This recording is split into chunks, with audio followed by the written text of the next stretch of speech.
Imagine a world where a computer tells you what to do and when without logging into a computer.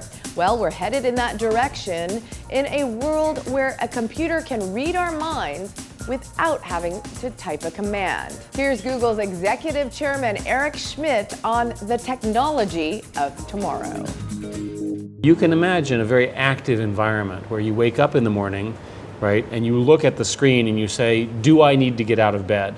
And the screen says, no, you don't, because your boss is going to be late, or we figured out the traffic is not going to be too bad today. Do you think you'll use that? Yeah, you will, because you want to go back to sleep, get another 30 minutes of sleep. So if these things make your life better, you will use them. Have we actually reached the era of wearable devices? You can now do things that you couldn't do before. The flexibility of the operating system allows this.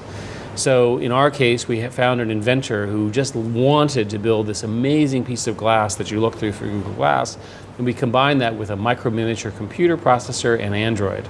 Right? Now all of a sudden we have a major operating system on this tiny device, and we can talk to it over Wi-Fi. It took all of those things to come together to make Google Glass. The same thing will be true for other devices, whether it's watches or other things that people will wear. But it's more a model of the Internet of Everything, that these devices will be all around us. When you walk into your home, your watch or your glass or what have you will announce that it has arrived at your home, and then interesting things will show up to make your home life better. So we've seen the glass. Are we going to see a watch?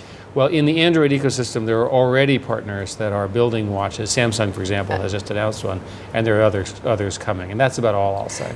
Driverless cars, I mean, that seems to be the topic du jour today, and it seems like it's a real race, right, to be the first one out there who's doing it the best. The terrible tragedy of America is 30,000 people die on the highways every year. So can you imagine if we could, with automation and self-driving cars or automatic driving cars, if we could cut that number in half or to a third? That's a serious improvement in quality of life for Americans. And the numbers, by the way, are worse in Europe and in China. So it's very important from a safety perspective. When can we expect to see Google's driverless cars? First is we haven't announced a precise date, because it's, as with many things at Google, we have to find where the limits are. We have to actually use it. We have to create some test beds.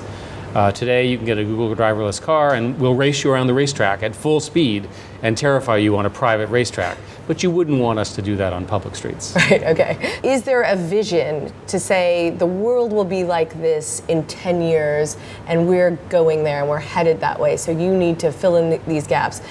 Is there a vision for 10 years down the line? It's completely determined by whether we can come up with entrepreneurs who want to have us help them fund and build such things. But it's dependent upon the entrepreneur. We can't just find the entrepreneur. They have to come to us. We have to imagine it with them. In our traditional business, I think we have a pretty good idea that artificial intelligence, the move from answering to suggesting things to you, moving from queries to helping you get through life, we roughly understand how to do that. In your opinion, what do you think is the next disruptor of technology? There's evidence that the next set of breakthroughs will probably be in biology, synthetic biology, and in DNA sequencing. The cost of DNA sequencing has fallen so dramatically that it's possible to build the equivalent of big data databases about human health and do the kind of analysis that's on a per person basis that people could only dream of 5 years ago.